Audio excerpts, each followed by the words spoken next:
27 years ago, at the height of the first intifada in Israel, an IDF soldier named Gadi Rimon was shot outside of the town of Ramallah. The Arab gunman assumed he was dead and moved on. Shortly after, a young Israeli named Shlomo Bergman happened to be driving by and saw Gadi bleeding on the ground. He brought him into his car and sped off to the nearest Israeli hospital. As they wheeled him into the emergency room, the chief resident, Rafi Tekef, called for units of blood, summoned the trauma and surgical staff, and oversaw the procedure needed to save Gadi's life.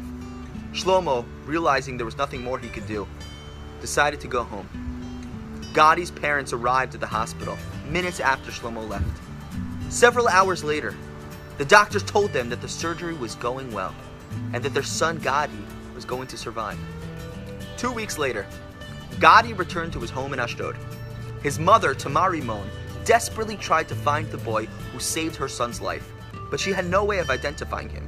She made endless phone calls and hung up signs in the grocery store that they own, as well as in stores throughout Ashdod and neighboring villages. The Rimon family needed to thank Shlomo for saving their son. Almost a year after the incident, Shlomo's mother, Anat Bergman, was visiting friends in Ashdod and happened to stop by the Rimon's grocery store. At the checkout counter, she saw one of the posters and realized that this poster was describing her son. She walked over to Mrs. Rimon, who was working at the store, and asked her who put up the sign. When Mrs. Rimon said that it was her, Mrs. Bergman stared at her in disbelief. "I can't believe you are the mother of the soldier my son saved. Look at me! You don't remember me?" "I'm so sorry," Mrs. Rimon replied, "but I don't believe that I do. Have we met?"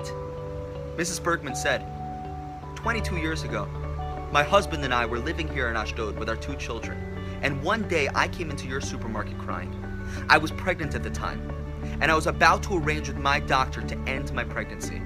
I was crying because I did not really want to get an abortion, but felt that because of financial issues I was having, that I had to.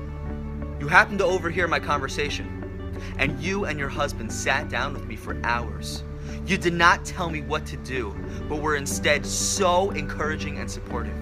You gave me advice and guidance. You helped me figure out a financial plan. And in the end, I decided not to go through with the abortion. That precious child that I gave birth to was Shlomo." As tears flowed down both of their cheeks, Mrs. Bergman hugged Mrs. Rimon and said, "You saved my son, and in return, my son saved yours." The Hebrew word, v'nasnu, and they shall give, is a palindrome. The word reads the same backward as forward. The reason is because giving is cyclical. One who gives always receives in return. In the end, it will come back. You just never know how. Tamar Rimon made the decision to help a complete stranger out of pure care and concern. She did not expect anything back. Yet, divine providence orchestrated that she would receive the greatest gift, the life of her son.